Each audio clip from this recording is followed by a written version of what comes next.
ನಮಸ್ಕಾರ. ರಾಷ್ಟ್ರೋತ್ಥಾನ ಯೋಗ ಕೇಂದ್ರದವರು ಅಂತಾರಾಷ್ಟ್ರೀಯ ಯೋಗ ದಿನಾಚರಣೆಯನ್ನು ಮಾಡ್ತಾ ಇದ್ದಾರೆ. ವಿಶ್ವವೆಲ್ಲ ಆಚರಿಸ್ತಾ ಇದೆ, ನಾವು ಎಲ್ಲರೂ ಆಚರಿಸ್ತಾ ಇದ್ದೀವಿ. ಈ ಸಂದರ್ಭದಲ್ಲಿ ಯೋಗದ ಬಗ್ಗೆ ಚಿಂತನೆಯನ್ನು ಮಾಡ್ತಾ ಇದ್ದೀವಿ. ಭಕ್ತಿ ಯೋಗ ಅಂದರೆ ಏನು, ಕರ್ಮಯೋಗ ಅಂತಂದರೆ ಏನು ಅಂತ ನೋಡಿದ್ವಿ. ಇವತ್ತು ನಾವು ರಾಜಯೋಗದ ಬಗ್ಗೆ ನೋಡೋಣ. ನಮ್ಮ ಶಾಸ್ತ್ರಗಳಲ್ಲಿ ಯೋಗ ಅನ್ನುವ ಪದವನ್ನೇ ರಾಜಯೋಗ ಅನ್ನೋ ಅರ್ಥದಲ್ಲೇ ಬಳಸ್ತಾರೆ. ಭಕ್ತಿ, ಕರ್ಮ, ಯೋಗ ಮಾರ್ಗಗಳು ಅಂತಲೇ ಹೇಳ್ತಾರೆ. ಇವತ್ತು ಆಧುನಿಕ ಪ್ರಪಂಚದಲ್ಲಿ ಆಸನಗಳನ್ನು ಮಾತ್ರ ಹೆಚ್ಚಾಗಿ ಯೋಗ ಅಂತ ಹೇಳುವ ಅಭ್ಯಾಸ ಆಗಿಬಿಟ್ಟಿದೆ. ವಾಸ್ತವಿಕವಾಗಿ ಅದಕ್ಕೆ ಆಸನಗಳು ಅಂತ ಹೆಸರು. ನಮ್ಮ ಪಾತಂಜಲ ಯೋಗ ಸೂತ್ರಗಳೇನಿದೆ, ಪತಂಜಲಿ ಮುನಿಗಳು ಹೇಳುವಂಥ ಆ ಯೋಗ ಸೂತ್ರಗಳಲ್ಲಿ ಭಾಳ ಸೊಗಸಾಗಿ ಯೋಗ ಮಾರ್ಗಗಳನ್ನು ಬಿಚ್ಚಿಡ್ತಾ ಹೋಗ್ತಾರೆ. ಮೊದಲ ಒಂದು ಸೂತ್ರದಲ್ಲೇ ಯೋಗಶ್ಚಿತ್ತವೃತ್ತಿ ನಿರೋಧ ಅಂತ ಹೇಳ್ತಾರೆ. ಚಿತ್ತವೃದ್ಧಿಯ ನಿರೋಧ ಇದೆಯಲ್ಲ, ಅಂದರೆ ನಮ್ಮ ಮನಸ್ಸನ್ನು, ನಮ್ಮ ಅಂತರಂಗವನ್ನು, ಮನೋಬುದ್ಧಿ ಅಹಂಕಾರ ಚಿತ್ತಗಳಲ್ಲಿ, ಚಿತ್ತ ಸ್ಟೋರೇಜ್ ಥರ ಮನಸ್ಸು ಬುದ್ಧಿಗಳಲ್ಲಿ ಏನೇನು ವ್ಯಾಪಾರ ಮಾಡಿರ್ತೀವೋ, ಏನೇನು ಆಲೋಚನೆ ಸಂವೇದನೆಗಳಿರುತ್ತೋ ಅದೆಲ್ಲ ಹೋಗಿ ಸ್ಟೋರ್ ಹೌಸ್ ಥರ ಚಿತ್ತದಲ್ಲಿ CPU ಸೇರ್ಕೊಂಡ್ಬಿಟ್ಟಿರುತ್ತೆ. ಅದನ್ನು ಶುದ್ಧಗೊಳಿಸೋದು ತುಂಬ ಮುಖ್ಯ. ಆ ಚಿತ್ತ ಎತ್ತೆತ್ತಿ ಕೊಡ್ತಾ ಇರುತ್ತೆ ಮನಸ್ಸಿಗೆ, ಅದರ ಹಿಂದೆ ಹೋಗೋದಕ್ಕೆ ರಾಗದ್ವೇಷಗಳನ್ನ ಎತ್ತಿ ಕೊಡುತ್ತೆ. ಬುದ್ಧಿ ಅದರ ಬಗ್ಗೆ ಆಲೋಚನೆ ಮಾಡ್ತಾ ಇರುತ್ತೆ. ಒಳಗಡೆ ನಿರಂತರವಾಗಿ ಬೇಡದ್ದೋ ಬೇಕಾದ್ದೋ ನಡೀತಾನೇ ಇರುತ್ತಲ್ಲ, ಅದನ್ನು ನಿರೋಧಿಸಿ ಶುದ್ಧವಾದ, ಸಾತ್ವಿಕವಾದ, ಸತ್ಯವಾದ ಚಿಂತನೆಯಲ್ಲಿ ತೊಡಗುವಂಥದ್ದು ತುಂಬ ಮುಖ್ಯ. ಅದನ್ನು ಯೋಗ ನಮಗೆ ದೊರಕಿಸಿಕೊಡುತ್ತೆ ಅಂತ ತಾತ್ಪರ್ಯ. ಹಾಗಾಗಿ ಚಿತ್ತವೃದ್ಧಿ ನಿರೋಧದ ಒಂದು ಸಾಧನೆಯನ್ನು ಇಲ್ಲಿ ಯೋಗ ಅಂತ ನಮ್ಮ ಪತಂಜಲಿ ಮುನಿಗಳು ಕರೀತಾರೆ.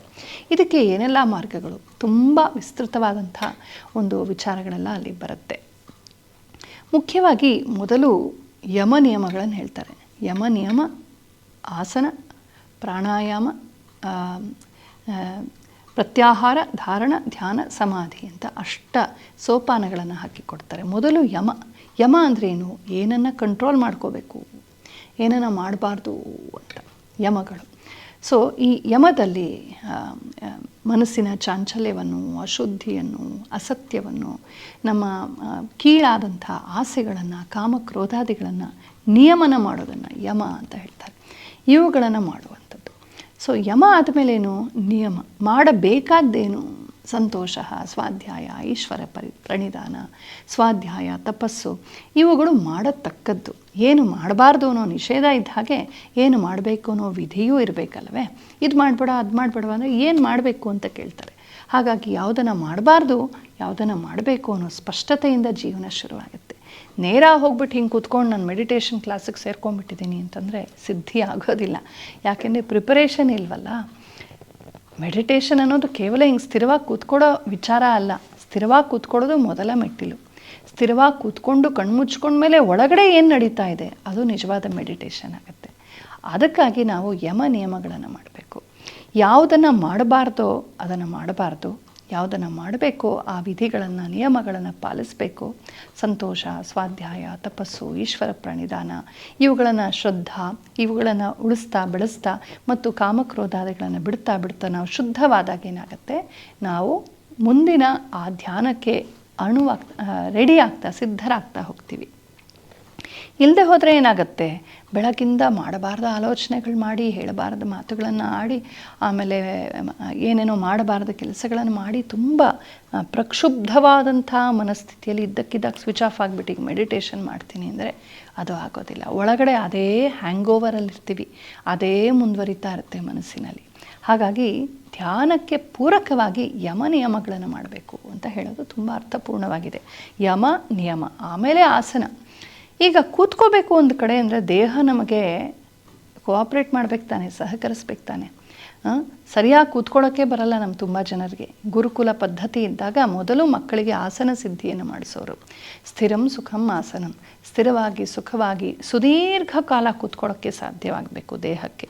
ಈಗ ನಮಗೆ ಚೇರ್ ಮೇಲೂ ಕೂಡ ಸುದೀರ್ಘವಾಗಿ ಆರಾಮವಾಗಿ ಒಂದೇ ಥರ ಕೂತ್ಕೊಳ್ಳೋಕ್ಕಾಗಲ್ಲ. ಹಾಗೆ ಹೋಗ್ತೀವಿ, ಹಿಂಗೆ ಹೋಗ್ತೀವಿ, ಹಿಂದಕ್ಕೆ ಹೋಗ್ತೀವಿ, ಮುಂದಕ್ಕೆ ಹೋಗ್ತೀವಿ. ಆ ಬೆನ್ನು ಮೂಳೆಗೆ ಸ್ಥಿರವಾಗಿ ಕೂತ್ಕೊಳ್ಳೋ ಶಕ್ತಿ ಆಗಲಿ, ಆ ಅಭ್ಯಾಸವಾಗಲಿ ಇಲ್ಲದಂತಾಗಿದೆ. ಸ್ಥಿರವಾಗಿ ಅಲುಗಾಡದೆ ಚಾಂಚಲ್ಯವಿಲ್ಲದೆ ಕೂತ್ಕೊಳ್ಳೋ ಅಂಥದ್ದು ಎಷ್ಟು ಕಷ್ಟ ಅಂತ ಪ್ರಯತ್ನ ಮಾಡಿದಾಗ ನಮ್ಗೆ ಗೊತ್ತಾಗುತ್ತೆ. ನಮ್ಮ ಪೂರ್ವಜರು ಇದನ್ನು ಅರ್ಥ ಮಾಡ್ಕೊಂಡಿದ್ರು. ಹಾಗಾಗಿ ಚಿಕ್ಕ ಮಕ್ಕಳಲ್ಲಿ ಕ್ಯಾಚ್ ದೆಮ್ ಯಂಗ್ ಅಂತ ಹೇಳ್ತಾರಲ್ಲ, ಪುಟ್ಟ ವಯಸ್ಸಿನಲ್ಲೇ 7-8 ವರ್ಷದ ಮಕ್ಕಳಿಗೆ ಚಕ್ಕನ್ ಮಟ್ಲ ಹಾಕ್ಕೊಂಡು ಅಥವಾ ಪದ್ಮಾಸನ ಹಾಕ್ಕೊಂಡು ಅಥವಾ ವಜ್ರಾಸನ ಹಾಕ್ಕೊಂಡು ಸುಖಾಸನ ಹಾಕ್ಕೊಂಡು ಅಥವಾ ವೀರಾಸನವೋ ಗೋಮುಖಾಸನವೋ ಯಾವುದು ಸುದೀರ್ಘ ಕಾಲ ಕೂತ್ಕೊಂಡು ಅಧ್ಯಯನ ಶ್ರವಣ ಮನನಗಳಿಗೆ ಯೋಗ್ಯವೋ ಅಂಥ ಆಸನದಲ್ಲಿ ಸುದೀರ್ಘ ಕಾಲ ಕೂತ್ಕೊಳ್ಳೋದನ್ನು ಕಡ್ಡಾಯವಾಗಿ ಅಭ್ಯಾಸ ಮಾಡಿಸ್ತಾ ಇದ್ರು. ಈಗ ಏನು ನೋಡ್ತೀವಿ, ಬೆಂಚ್ಗಳು ಚೇರ್ಗಳು ಹಾಗೆ ಹೀಗೆ ಹಿಂಗೆ ಕೂತು ಹಂಗೆ ಕೂತು ಮಲಕ್ಕೊಂಡು, ಮನೇಲಂತೂ ಹಾಸಿಗೆ ಮೇಲೆ ತಲೆಗೊಂದು ಕಾಲಿಗೊಂದು ದಿಂಬಿಟ್ಕೊಂಡು ಅಲ್ಲೊಂದು ಪೆಪ್ಸಿ ಬಾಟ್ಲು, ಇಲ್ಲೊಂದು ಮೊಬೈಲು, ಇಲ್ಲೊಂದು ಲೇಸ್ ಚಿಪ್ಸ್ ಇಟ್ಕೊಂಡು ಇವರು ನಾನು ದೊಡ್ಡ ಆರ್ಯಭಟ ಆಗಬೇಕು, ಐನ್ಸ್ಟೀನ್ ಆಗಬೇಕು ಅಂತ ಯೋಚನೆ ಮಾಡ್ತಾ ಇರ್ತಾರೆ ಮಕ್ಕಳು. ಓದುವಂಥ ಆ ಸ್ಥಿತಿ ರೀತಿನ ಅದು ಸರಸ್ವತಿ ಮಾತೆಗೆ ಕೊಡೋ ಗೌರವನ ಅದು. ಇಂಥವ್ರ ತಲೆಯ ಬುದ್ಧಿಯಲ್ಲಿ ಇಷ್ಟು ಇಲ್ಲದೆ ಮಾಡುವ ಆ ಕರ್ಮದಲ್ಲಿ ಹೇಗೆ ತಾನೇ ಸಿದ್ಧಿಯಾಗತ್ತೆ? ಮೊದಲು ಆಸನ ಸಿದ್ಧಿ ತುಂಬ ಮುಖ್ಯ. ಆದರೆ ಆ ಥರ ನಾವು ಸ್ಥಿರವಾಗಿ ಕೂತ್ಕೋಬೇಕು ಅಂದರೆ ದೇಹ ಗಟ್ಟಿಯಾಗಬೇಕು. ದೇಹದ ಸಮಸ್ತ ಅವಯವಗಳಿಗೆ ನಮಗೆ ಚೆನ್ನಾಗಿ ರಕ್ತ ಸಂಚಾರ ಆಗಬೇಕು. ಅದನ್ನು ಆಸನ ಮಾಡಿಕೊಡುತ್ತೆ. ಹಾಗಾಗಿ ಕುಳಿತು ಮಾಡುವ ಆಸನಗಳು, ನಿಂತು ಮಾಡುವ ಆಸನಗಳು, ಮಲಗಿ ಮಾಡುವ ಆಸನಗಳು, ಬಗೆ ಬಗೆಯ ಆಸನಗಳನ್ನು ನಾವು ನೋಡ್ತೀವಿ. ವಿಶೇಷವಾಗಿ ಇದೆಲ್ಲ ಈಗ ಸಾಕಷ್ಟು ಪ್ರಸಿದ್ಧವೂ ಆಗಿವೆ. ಅದರಲ್ಲಿ ತುಂಬ ಮುಖ್ಯವಾದದ್ದು ಸೂರ್ಯ ನಮಸ್ಕಾರ. ನಮ್ಮ ಬೆನ್ನು ಮೂಳೆಯಿಂದ ಸಂಬಂಧಪಟ್ಟಂತೆ ಇರುವಂಥ ಸಾವಿರಾರು ನಾಡಿಗಳಿಗೆ ಎಲ್ಲಕ್ಕೂ ಕೂಡ ಎಕ್ಸಸೈಸ್ ಕೊಡುತ್ತೆ, ವ್ಯಾಯಾಮವನ್ನು ಕೊಡುತ್ತೆ ಸೂರ್ಯ ನಮಸ್ಕಾರ. ಹಾಗಾಗಿ ಈ ಥರದ ವ್ಯಾಯಾಮ ಮಾಡಿ ದೇಹದ ಪ್ರತಿಯೊಂದು ಅವಯವವು ಲವಲವಿಕೆಯಿಂದ ಚೆನ್ನಾಗಿ ರಕ್ತ ಸಂಚಾರದಿಂದ ಪುಷ್ಟವಾಗಿ ಆರೋಗ್ಯವಾಗಿರುವಂಥ ದೇಹದಲ್ಲಿ ಕಾಲು ನೋವು, ತಲೆನೋವು, ರುಮ್ಯಾಟಿಸಮು, ಬೆನ್ನೋವು ಇಲ್ಲದೆ ಇರುವಂಥ ಸ್ಥಿತಿನಲ್ಲಿ ನಾವು ಕೂತ್ಕೊಂಡು ಧ್ಯಾನಾದಿಗಳನ್ನು ಮಾಡಬೇಕು ಅಂತ ಆಸನಗಳು. ನಾವಿವತ್ತು ಆಸನ ಮಾತ್ರ ಕಲ್ತ್ಬಿಟ್ಟು ಫಿಟ್ ಆಗಿಬಿಟ್ಟು ಹೊರಟೋಗ್ಬಿಡ್ತೀವಿ. ಆದರೆ ಮತ್ತೆ ಯಮವಿಲ್ಲ, ನಿಯಮವಿಲ್ಲ, ಬೇರೆ ಯಾವುದೂ ಇಲ್ಲ. ಏನು ಪ್ರಯೋಜನ? ಆನೆ ಹೋಗಿ ಚೆನ್ನಾಗಿ ನದಿಯಲ್ಲಿ ಸ್ನಾನ ಮಾಡುತ್ತಂತೆ, ಆಚೆ ಬಂದ ತಕ್ಷಣ ತಲೆ ಮೇಲೆ ಮಣ್ಣು ಹಾಕತ್ತಂತೆ. ನಮಗೂ ಅದಕ್ಕೂ ವ್ಯತ್ಯಾಸ ಇಲ್ಲ. ಯೋಗಾಸನ ಮಾಡಿದ ಮೇಲೆ ಅಂಥ ಸ್ಥಿರಸುಖವಾದ ದೇಹದಲ್ಲಿ ಮನಸ್ಸೇ ಹೇಗಿರಬೇಕು ಅನ್ನೋದು ಅಷ್ಟೇ ಮುಖ್ಯ. ನೆಕ್ಸ್ಟ್ ಬರುವಂಥದ್ದು ಪ್ರಾಣಾಯಾಮ. ನಮ್ಮ ಪಂಚ ಪ್ರಾಣಗಳನ್ನು ಪ್ರಾಣಾಪಾನ ಉದಾನ ವ್ಯಾನ ಸಮಾನ ರೂಪದಲ್ಲಿ ಪ್ರಾಣವಾಯು ಸಂಚರಿಸ್ತಾ ಇದೆ. ನಮ್ಮ ದೇಹದ ಹಲವಾರು ಕ್ರಿಯೆಗಳನ್ನು ನಡೆಸ್ತಾ ಇದೆ. ಅದೊಂದು ಎನರ್ಜಿ. ಅದು ಸ್ವಿಚ್ ಹಾಕಿದ್ರೆ ಹೇಗೆ ಎಲೆಕ್ಟ್ರಿಸಿಟಿ ಬಂದು ಎಲ್ಲವನ್ನು ಮಾಡಿಸುತ್ತಲ್ಲ, ಹಾಗೆ ಆ ಎನರ್ಜಿ ನಮ್ಮ ದೇಹದ ಡೈಜೆಷನ್ ಇರ್ಬೋದು, ಜೀರ್ಣ ಕ್ರಿಯೆ ಇರ್ಬೋದು, ರಕ್ತ ಸಂಚಾರ ಇರ್ಬೋದು, ಆಲೋಚನೆ ಇರ್ಬೋದು, ಬುದ್ಧಿಯ ಸ್ಥಿಮಿತ ಇರ್ಬೋದು, ಏಳುವ ಕೂರುವ ಓಡಾಡುವ balance of the body moments ಇರ್ಬೋದು, ಎಲ್ಲವನ್ನು ಕೂಡ ಮಾಡಿಸುವಂಥ ಪ್ರಾಣಶಕ್ತಿ ನಮ್ಮ ಕೈಲಿರಬೇಕು. ಅದು ಹೇಗೋ ಆಗಬಾರ್ದು, ನಮ್ಮ ಕೈಲಿರಬೇಕು. ಅದನ್ನು ಪ್ರಾಣಸ್ಯ ಯಮ ಅಂದರೆ ಕಂಟ್ರೋಲ್ ಅಂತ. ಪ್ರಾಣಶಕ್ತಿಯನ್ನು ಕಂಟ್ರೋಲ್ ಮಾಡೋದೇ ಪ್ರಾಣಾಯಾಮ.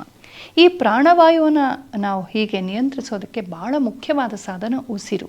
ಹಾಗಾಗಿ ಪ್ರಾಣಾಯಾಮದಲ್ಲಿ ಉಸಿರೇ ಪ್ರಧಾನವಾಗಿ ಬರುತ್ತೆ. ಹೇಗೆ ಉಸಿರಾಡಬೇಕು? ನಾವು ಯೋಗ ಕ್ಲಾಸಿಗೆ ಹೋದಾಗ ಗೊತ್ತಾಗುತ್ತೆ, ಇಷ್ಟು ದಿನ ನಾನು ಸರಿಯಾಗಿ ಉಸಿರಾಡ್ತಿರ್ಲಿಲ್ವಲ್ಲ ಅಂತ. ಅವರು ನಿಧಾನವಾಗಿ, ದೀರ್ಘವಾಗಿ, ಶಾಂತವಾಗಿ, ಸಂಪೂರ್ಣವಾಗಿ ಶ್ವಾಸವನ್ನು ತೆಗೆದುಕೊಳ್ಳಿ, ಹಿಡ್ಕೊಳ್ಳಿ, ನಿಧಾನವಾಗಿ ಬಿಡಿ ಅಂತ ಹೇಳಿದಾಗ, ಯಬ್ಬಾ ಇಷ್ಟೊಂದು ಚೆನ್ನಾಗಿ ಉಸಿರನ್ನು ಇಷ್ಟೊಂದು ತೆಗೆದುಕೊಂಡು ಇಷ್ಟು ನನ್ನ ಒಳಗೆ ಅದನ್ನು ಹಿಡಿದಿಟ್ಕೊಂಡು ಉಸಿರುವ ಶಕ್ತಿ ನನಗಿತ್ತಾ ಅಂತ ಪ್ರಶ್ನೆ ಬರುತ್ತೆ. ಅದು ಹೆಚ್ಚುತ್ತಾ ಹೋಗುತ್ತೆ. ಓಂಕಾರವನ್ನು ಮೊದಲನೇ ಕ್ಲಾಸಲ್ಲಿ 2 ಸೆಕೆಂಡ್ ಹೇಳೋದು ಕಷ್ಟ ಆಗುತ್ತೆ. ಹೋಗ್ತಾ ಹೋಗ್ತಾ ಹೋಗ್ತಾ ಸುದೀರ್ಘವಾಗಿ ಓಂಕಾರ ಹೇಳೋಕ್ಕೆ ನಮ್ಗೆ ಅಭ್ಯಾಸ ಬರುತ್ತೆ. ಅಂದರೆ ನಮ್ಮ ದೇಹವನ್ನು ನಾವೇ ಟ್ರೈನ್ ಮಾಡಬೇಕು. ಪ್ರಾಣಾಯಾಮದ ಮೂಲಕ ನಮ್ಮ ಉಸಿರು ಗಟ್ಟಿ ಆಗುತ್ತೆ. ಉಸಿರು ಚೆನ್ನಾಗಾದಾಗ ಇಡೀ ದೇಹಕ್ಕೆ ಆಮ್ಲಜನಕ ಚೆನ್ನಾಗಿ ಸಪ್ಲೈ ಆಗುತ್ತೆ, ರಕ್ತ ಸಂಚಾರವೂ ಚೆನ್ನಾಗಾಗುತ್ತೆ. ಪ್ರಾಣಾಯಾಮದ ಮೂಲಕ ದೇಹವೂ ಚೆನ್ನಾಗಾಗುತ್ತೆ. ಹಾಗೆ ಪ್ರಾಣಕ್ಕೆ ಹತ್ತಿರವಾದಂಥ ಮನಸ್ಸು ಅಂತ ಏನಿದೆ ಅದು ಕೂಡ ನಿಯಮಿತವಾಗುತ್ತೆ. ಪ್ರಾಣಾಯಾಮ ಮಾಡೋ ಅಷ್ಟೊತ್ತಾದರೂ ಮನಸ್ಸು ಸುಮ್ಮನೆ ತೆಪ್ಪಗೆ ಕೂತಿರುತ್ತೆ. ಮುಂದೆ ಬರುವಂಥದ್ದು ಯಮ, ನಿಯಮ, ಆಸನ, ಪ್ರಾಣಾಯಾಮ, ಪ್ರತ್ಯಾಹಾರ. ಎಲ್ಲೆಲ್ಲೋ ಹರಿಹಂಚಿ ಹೋದ ಮನಸ್ಸನ್ನು ಪ್ರತಿ ಆಹರಣ ವಾಪಸ್ ಕರೆ ತರುವುದು. ಶ್ರೀರಾಮಕೃಷ್ಣ ಪರಮಹಂಸರು ಹೇಳ್ತಾರೆ, ನಮ್ಮ ಮನಸ್ಸು ಸಾಸಿವೆ ಪೊಟ್ಟಣ ಪಟಕ್ಕಂತ ಮುರಿದೋಗ್ಬಿಟ್ರೆ ಎಲ್ಲ ಕಡೆ ಸಾಸಿವೆ ಹಂಚಿ ಹೋದ ಹಾಗೆ ಅಂತ. ಎಷ್ಟು ಕಷ್ಟ ವಾಪಸ್ ಅದನ್ನು ಸಂಗ್ರಹಿಸಿ ತರೋದು. ಎಷ್ಟು ಸಂಗ್ರಹಿಸಿ ತಂದರೂ 4 ಕಾಳಲ್ಲೆಲ್ಲೋ ಸೋಫಾ ಕೆಳಗಿರುತ್ತೆ. ಹಾಗೆ ನಮ್ಮ ಮನಸ್ಸು ಹರಿಹಂಚಿ ಹೋಗ್ಬಿಟ್ರೆ ವಾಪಸ್ ಸಂಗ್ರಹ ಮಾಡೋದು ತುಂಬ ಕಷ್ಟ. ಆ ಕೆಲಸವೇ ಪ್ರತ್ಯಾಹಾರ. ಅಲ್ಲಿ ಇಲ್ಲಿ ಹರಿಹಂಚಿ ಹೋದ ಮನಸ್ಸಿನ ಶಕ್ತಿಯನ್ನು, ಆಲೋಚನೆಗಳನ್ನು ತಂದು ತಂದು ತಂದು ವಾಪಸ್ ಬಾ ಸಾಕು ಬೇಡ ಅಂತ ಹೇಳಿ ಬಾಹ್ಯದಿಂದ ಒಳಗಡೆ ಕರ್ಕೊಂಡು ಬರುವ ತುಂಬ ಕಷ್ಟಕರವಾದ ಭಗೀರಥ ತಪಸ್ಸನ್ನು ಪ್ರತ್ಯಾಹಾರ ಅಂತ ಹೇಳ್ತಾರೆ. ಪ್ರತ್ಯಾಹಾರ ಆದಮೇಲೂ ಕೂಡ ಸುಮ್ಮನಿರಲ್ಲ, ವಾಪಸ್ ಓಡಿ ಹೋಗುತ್ತೆ ಮನಸ್ಸು. ಅದನ್ನು ಧಾರಣ ಮಾಡುವಂಥದ್ದು, ಅಲ್ಲೇ ಹಿಡಿದಿಡುವಂಥದ್ದು. ಇಲ್ಲೇ ನಿಲ್ಲು ಅಂತ. ಆ ಧಾರಣಕ್ಕೆ ಸಾಧನವಾಗಿ ಓಂಕಾರವನ್ನು, ಜಪವನ್ನು, ಬೀಜಾಕ್ಷರಗಳನ್ನು, ಭಕ್ತಿ ಮಾರ್ಗ ಎಲ್ಲ ನಮಗೆ ಹೇಳ್ಕೊಡುತ್ತೆ. ಧಾರಣ ಮಾಡೋದಕ್ಕೂ ತುಂಬ ಕಷ್ಟ ಇದೆ. ಅಪಾರವಾದ ಮನೋಬಲ, ಇಚ್ಛಾಶಕ್ತಿಗಳು ಬೇಕಾಗತ್ತೆ. ಸುದೀರ್ಘ ಕಾಲ ಅಭ್ಯಾಸವನ್ನು ಮಾಡಬೇಕಾಗತ್ತೆ. ಅದಕ್ಕಾಗಿ ಪ್ರಶಾಂತವಾದ ಪರಿಸರ, ಹೆಚ್ಚು ಗಲಾಟೆ ಇಲ್ದಿರೋ ಜಾಗ, ಅದನ್ನೆಲ್ಲ ಆಯ್ದುಕೊಳ್ಳೋದು ಯಾತಕ್ಕೆ ಅಂತಂದರೆ ಈ ಪ್ರತ್ಯಾಹಾರ ಧಾರಣಗಳು ಸುಲಭವಾಗಲಿ ಅಂತ. ಧ್ಯಾನ ಆದಮೇಲೆ ನಾವು ಅವಿನ್ಯೂ ರೋಡಲ್ಲಿ ಕೂತ್ಕೊಂಡು ತಪಸ್ ಮಾಡಿದ್ರು ಏನೂ ತೊಂದರೆ ಆಗೋದಿಲ್ಲ. ಆದರೆ ಅದು ಇಲ್ಲದೆ ಹೋದಾಗ ನಾವು AC ಚೇಂಬರಲ್ಲಿ ಕೂತ್ಕೊಂಡು ಕೂಡ ಮನಸ್ಸು ಮಾತ್ರ ವರ್ಲ್ಡ್ ಟೂರ್ ಮಾಡ್ತಾ ಇರುತ್ತೆ. ಹಾಗಾಗಿ ಧ್ಯಾನಗಳು ತುಂಬ ಕಷ್ಟಕರವಾದದ್ದು. ಧಾರಣವಾದ ಮೇಲೆ ಓಂಕಾರದ ಕಡೆಗೆ ಅಥವಾ ಪರಮಾತ್ಮನ ಕಡೆಗೆ, ಸತ್ಯ ತತ್ವದ ಕಡೆಗೆ ನಾವು ಒಂದೇ ಏಕಪ್ರಕಾರವಾಗಿ, ಯಾವ ಒಂದು ಅಡೆತಡೆ ಇಲ್ಲದೆ, ಬ್ಲಾಕ್ ಇಲ್ಲದೆ, ಒಂದು ಡಿಸ್ಟ್ರಾಕ್ಷನ್ ಇಲ್ಲದೆ, ವಿಚ್ಛಿತ್ತಿ ಇಲ್ಲದೆ ಮನಸ್ಸನ್ನು, ಅಂತರಂಗವನ್ನು, ಪ್ರಜ್ಞೆಯನ್ನು ತತ್ವದ ಕಡೆಗೆ ಹರಿಸ್ತೀವಲ್ಲ, ತೈಲಧಾರಾವತ್ ಅಂತ ಹೇಳ್ತಾರೆ. ಎಣ್ಣೆಯನ್ನು ಪಾತ್ರೆಯಿಂದ ಪಾತ್ರೆಗೆ ಸುರಿಯುವಾಗ ಒಂದು ಬ್ರೇಕ್ ಇರಲ್ಲ, ಹೇಗೆ ಒಂದೇ ಸಾಲಿಡ್ ಥರ ಅದು ಕಾಣಿಸುತ್ತಲ್ಲ, ಹಾಗೆ ನಮ್ಮ ಮನಸ್ಸು, ನಮ್ಮ ಅಂತರಂಗವು ತತ್ವಕ್ಕೆ ಹರಿಯುವಂಥದ್ದನ್ನು ಧ್ಯಾನ ಅಂತ ಹೇಳ್ತಾರೆ. ಈ ಧ್ಯಾನವು ಪರಿಪೂರ್ಣವಾದಾಗ, ತನ್ಮಯವಾದಾಗ ಧ್ಯೇಯದಲ್ಲಿ ನಾವು ಕರಗಿ ಹೋಗ್ತೀವಿ. ಧ್ಯಾನ ಧ್ಯೇಯ ಅಂತ ತ್ರಿಪುಟಿಗಳಿರುತ್ತೆ ಅಂತ ಹೇಳ್ತಾರೆ. ಧ್ಯಾತೃ ಅಂದರೆ ನಾನು ಧ್ಯಾನ ಮಾಡ್ತಿದ್ದೀನಿ ಅಂತನ್ನೋದು ನಮ್ಮ ಒಳಗಡೆ ಕೆಲಸ ಮಾಡ್ತಾನೆ, ಆ ಬೋಧೆ ಇದ್ದೇ ಇರುತ್ತೆ. ಇನ್ನು ನಾನು ಧ್ಯಾನ ಮಾಡ್ತಾ ಇದ್ದೀನಿ, ಧ್ಯಾನ ಸರಿಯಾಗಿ ಮಾಡ್ತಾ ಇದ್ದೀನಾ ಇಲ್ವಾ ಅಂತ ಧ್ಯಾನ ಪ್ರಕ್ರಿಯೆಯ ಆ ಬಾಹ್ಯ ಮತ್ತು ಆಂತರಿಕ ಕರ್ಮಗಳ ಕಡೆಗೆ ಹೆಚ್ಚು ಗಮನ ಇರುತ್ತೆ. ಈ ಮಧ್ಯೆ ಧ್ಯೇಯವನ್ನೇ ನಾವು ತಿಳ್ಕೊಂಡಿರಲ್ಲ ಜಾಸ್ತಿ. ನಾನು ಸರಿಯಾಗಿ ಕೂತಿದ್ದೀನಾ, AC ಚೇಂಬರ್ ಸರಿಯಾಗಿದೆಯಾ, ಎಲ್ಲ ಸರಿಯಾಗಿದೆಯಾ, ಇದನ್ನೇ ನಾವು ಆಲೋಚನೆ ಮಾಡ್ತಾ ಇರ್ತೀವಿ. ಆದರೆ ಧ್ಯೇಯವನ್ನೇ ಮರ್ತಿರ್ತೀವಿ. ಬರ್ತಾ ಧ್ಯಾತೃವಿನ ಬೋಧೆ ಕಡಿಮೆ ಆಗ್ತಾ, ಧ್ಯಾನದ ಪ್ರಕ್ರಿಯೆ ಕೂಡ ಸುಲಭವಾದಾಗ ಧ್ಯೇಯದ ಕಡೆಗೆ ಹೆಚ್ಚು ಗಮನ ಹರಿಯುತ್ತೆ. ಧ್ಯೇಯದಲ್ಲಿ ತನ್ಮಯವಾಗ್ತೀವಿ. ಧ್ಯಾತೃಗಳು ಹೋಗಿ ಧ್ಯೇಯದಲ್ಲಿ ತನ್ಮಯವಾಗುತ್ತೆ. ಅದನ್ನು ತ್ರಿಪುಟಿ ನಾಶ ಅಂತ ಹೇಳ್ತಾರೆ. ಅಂಥ ತ್ರಿಪುಟಿ ನಾಶವನ್ನು ಉಂಟು ಮಾಡುತ್ತೆ ಯೋಗ ನಮಗೆ. ಅದನ್ನು ಸಮಾಧಿ ಅಂತ ಹೇಳ್ತಾರೆ. ಸಮಸ್ಥಿತಿಗೆ ಬರುತ್ತೆ. ಇದನ್ನು ಸಾಧಿಸೋದಕ್ಕೆ ನಾನಾ ಮಾರ್ಗಗಳು, ಈ ಆಸನಾದಿ ಮಾರ್ಗಗಳು ಹೇಳಿದ್ವಲ್ಲ, ಯಮ ನಿಯಮಗಳು ಹೇಳಿದ್ವಲ್ಲ, ಅಲ್ಲಿ ಹಲವಾರು ಹಂತಗಳಿವೆ. ನಾವು ಸಾಮಾನ್ಯ ಮನುಷ್ಯರು ಸಾತ್ವಿಕ ಆಹಾರ ತಗೊಳ್ಳಿ, ತುಂಬ ಜಿಡ್ಡು ತಿನ್ನಬೇಡಿ, ತುಂಬ ಉಪ್ಪು ಖಾರ ತಿನ್ನಬೇಡಿ, ಹಾಗಿರಿ ಹೀಗಿರಿ ಅಂತ ಆಹಾರದ ನಿಯಮಗಳನ್ನು ಹೇಳ್ತಾರೆ. ಇನ್ನು ಕಠಿಣತಮವಾದ ಸಾಧನೆ ಮಾಡುವಂಥವರು ಇರ್ತಾರೆ. ಅವರು ಊಟವನ್ನೇ ಬಿಟ್ಬಿಟ್ಟಿರ್ತಾರೆ, ಬರೀ ನೀರು ಕುಡ್ಕೊಂಡಿರ್ತಾರೆ, ಬರೀ ಗಾಳಿ ಕುಡ್ಕೊಂಡಿರ್ತಾರೆ, ಬರೀ ಪ್ರಾಣಾಯಾಮದಲ್ಲಿ ಬದುಕ್ತಾರೆ. ತುಂಬ ಕಷ್ಟಕರವಾದಂಥ ಹಿಮಾಲಯದಲ್ಲಿ ಕೇವಲ ಕೌಪಿನಧಾರಿಗಳಾಗಿ ಓಡಾಡ್ತಾ ಇರ್ತಾರೆ. ತುಂಬ ದೊಡ್ಡ ಸಾಧನೆಗಳು ಮಾಡಿ ತಮ್ಮ ದೇಹದ, ಮನಸ್ಸಿನ, ಬುದ್ಧಿಯ ಸಂಪೂರ್ಣ ನಿಯಮನವನ್ನು ಮಾಡ್ತಾರೆ. ಅಂಥ -ಡಿಗ್ರಿನಲ್ಲೂ ಕೂಡ ಆರಾಮವಾಗಿ ಮೈಮೇಲೆ ಹೆಚ್ಚು ಬಟ್ಟೆಯೇ ಇಲ್ಲದೆ ಆರಾಮವಾಗಿರ್ತಾರೆ. ಇನ್ನು ಆ ತಣ್ಣೀರಿನಲ್ಲಿ ಸ್ನಾನ ಮಾಡಿ ಅಭ್ಯಾಸ ಮಾಡ್ತಾರೆ. ಅಖಂಡ ಬ್ರಹ್ಮಚರ್ಯ ಪಾಲನೆ ಮಾಡ್ತಾರೆ. ಒಂಟಿಗಾಲಲ್ಲಿ ನಿಂತ್ಕೊಂಡು ತಪಸ್ಸು ಮಾಡ್ತಾರೆ, ಕೂತ್ಕೊಂಡು ತಪಸ್ಸು ಮಾಡ್ತಾರೆ.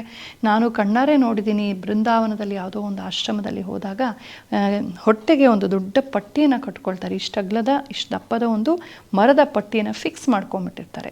12 ವರ್ಷಗಳ ಕಾಲ ಆ ವ್ರತದಲ್ಲಿರ್ತಾರೆ ಅವರು. ಹೇಗಿರುತ್ತೆ ಆ ಪಟ್ಟಿ ಅಂದರೆ, ಅವ್ರು ದಪ್ಪ ಆಗೋ ಹಾಗಿಲ್ಲ, ಮಲಗೋ ಹಾಗಿಲ್ಲ, ಓರ್ಕೊಳ್ಳೋ ಹಾಗಿಲ್ಲ, ಹಾಗೆ ಇರಬೇಕು. ಎಷ್ಟು ಕಷ್ಟ! ಅಂಥದ್ದನ್ನೆಲ್ಲ ನಮ್ಮ ಪೂರ್ವಜರು ಮಾಡಿದ್ದಾರೆ, ಇವತ್ತು ಮಾಡೋರಿದ್ದಾರೆ. ಇದೆಲ್ಲ ತುಂಬ ಕಠಿಣತಮವಾದ ಯೋಗ ಸಾಧನೆಗಳು.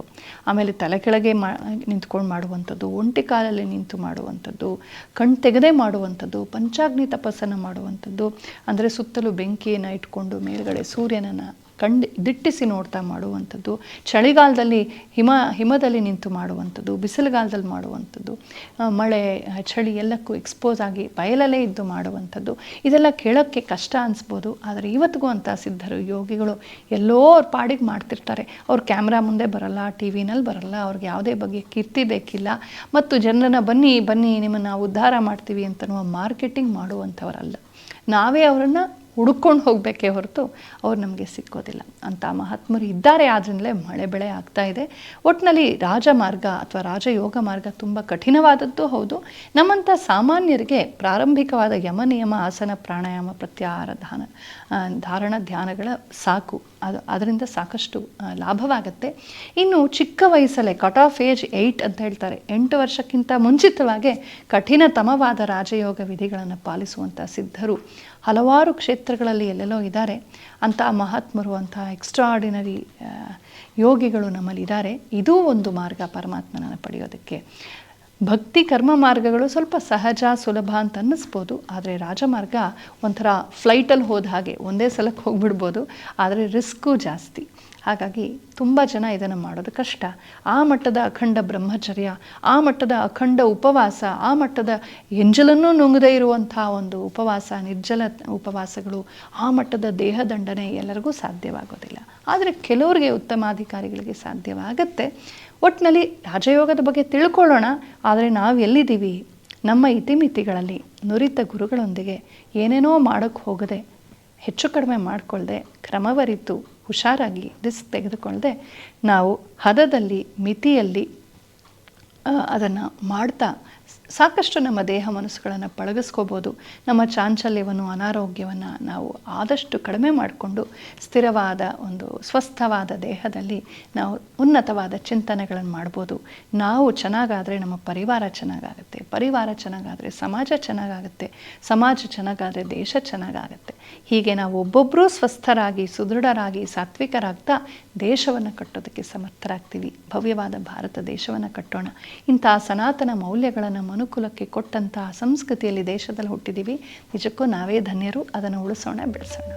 ನಮಸ್ಕಾರ, ಧನ್ಯವಾದ.